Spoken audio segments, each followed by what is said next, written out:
Throughout my pregnancy, never in a million years would I have dreamed that I would have had to have been induced.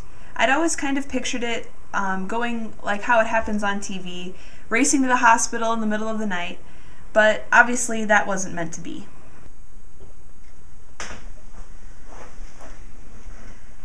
Good morning, everybody. It is a little after 5 and we are headed to the hospital. Not because anything happened, but because I have to be induced. Her due date of March 25th came and went, and I could tell she was really disappointed. She really wanted to do things on her own. Got to the hospital, it was a little after 7 a.m. I was given Cytotec, which is a synthetic hormone to get things started, and I was also given some intravenous antibiotics because I had tested positive for group B strep. After that, there was nothing to do but wait. And wait. And wait. The doctor came in and broke my water around noon, and then the contractions, which had been pretty mild up to that point, started getting more and more intense. I still wasn't sure if I wanted an epidural or not, so Alex and I began some natural pain relief. Plain old walking around. We did a lot of laps around the labor and delivery unit because they wouldn't let us leave that part of the hospital. They should really consider adding a track or something to that part of the department. Well, it's now 4:30, and we've been here officially for about 10 hours. And as you can see, my contractions are getting quite a bit stronger. And I also have a lovely port here where I'm receiving some antibiotics from this lovely machine. So we're making some progress. It's pretty slow, but obviously no baby yet.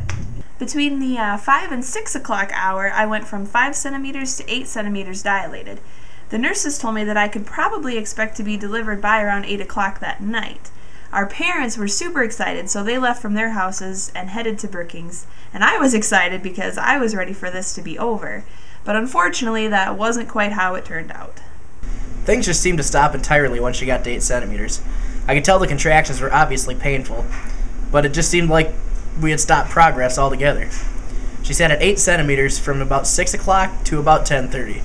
Despite the painfulness of my contractions, the doctor came in at around 10:30 that evening and told me that they just weren't strong enough to push the baby out. Needless to say, I was really upset. I think she yelled something to the effect of, "Are you kidding me?" So they started me on Pitocin, and that made the contractions come even harder and faster. Finally, I got to 10 centimeters, and the nurses gave me the go-ahead to push. Pushing felt like such a relief compared to the contractions. And so I pushed. And pushed. And pushed. And finally, at 12:11 a.m. on April Fool's Day, there she was. There was our perfect little Hadley.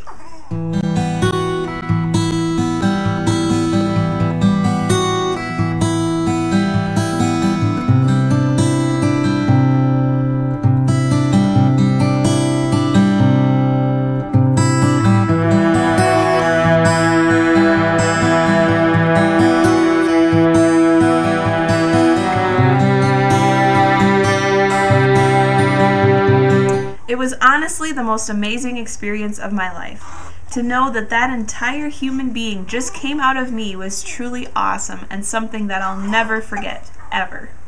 It was really one of the most exciting things I've ever seen. She was beautiful. Yeah. Do you recognize my voice? Is that why you're looking at me? I know, that was horrible, wasn't it? What a ride. What a ride out. She's gorgeous, it's official. Yeah, hello. I think you're gonna have dark coloring, miss. I think so. Do you want your head up a little bit? And just like that, our 9-month journey to our daughter ended. It wasn't easy, but it was definitely worthwhile. She's perfect and wonderful, and now our journey with her is just beginning.